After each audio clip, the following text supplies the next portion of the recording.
Now we'll go over one thing that is more prevalent to a student's life in their academic career, both extracurriculars and co-curriculars. This is something that's very common among most schools and most student communities across the world and across cities, and that is Model UN and debate.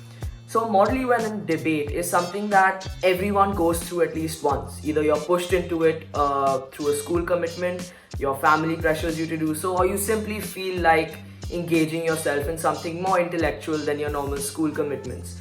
Through MUN, which is Model UN, you can step into the world of diplomacy and international relations in a way that no other activity allows you to. By the end of this section, you should understand why participating in a Model UN or a debate is so essential in a student's life, not only if you want to explore the path of international relations or diplomacy in your life later on, but to build your communication skills and become a better orator and a better public speaker. So what is Model UN, MUN and debate? MUN is a more colloquial term for Model UN, since obviously it is a short form, and it comes more as a subcategory of debate as a whole. Model UN are mostly student organized conferences that are organized for you to step into the world of international relations. When you sign up for an event like this, you're assigned a country which you represent, and then you're assigned a topic or a committee which you discuss, normally along the lines of world issues and global relations.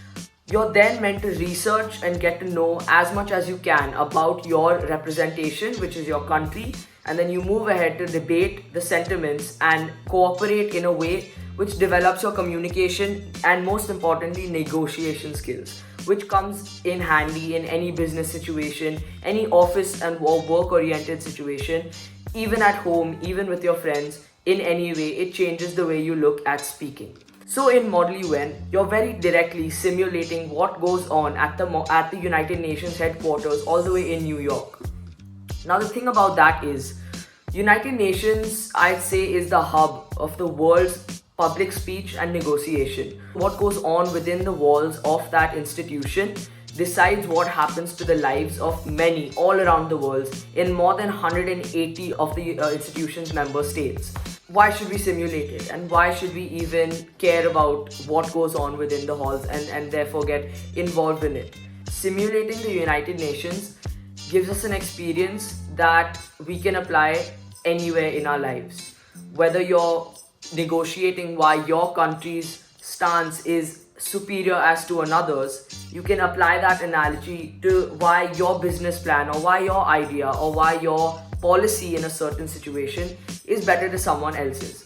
And generally, these negotiation skills that you learn at a formal debate or a Model UN comes in handy in all the situations that I mentioned before this. Rather than focusing on the intricacies of Model UN and how you research and how you speak and the structure of the debate as a whole, I'm going to tell you what you get out of this and basically going to give you a shortcut into the learnings of a Model UN and building a reputation or building an experience in the work field of negotiating and debating with other students in an MUN. How do you get successful at an MUN, and how do you build a body of experience that helps you later on in your life? See, the thing is, in MUN, you take all your rules and all your learnings about passionate speech norms and throw them out of the window. Because MUN and the way you're expected to speak in an MUN expects you to be extremely diplomatic, third person, and impersonal. Now, the concept of MUN works like this. You represent sentiments and you don't represent your own opinion. You are put into a situation where you're meant to represent the sentiments of a whole country. Therefore, you can't be very personal in the way you present your opinion. You're meant to sound very researched, you're meant to sound very academic, and you're meant to sound straight to the point. In an MUN, you aren't meant to use any personal pronouns, which is again a testament to how impersonal and how diplomatic it is.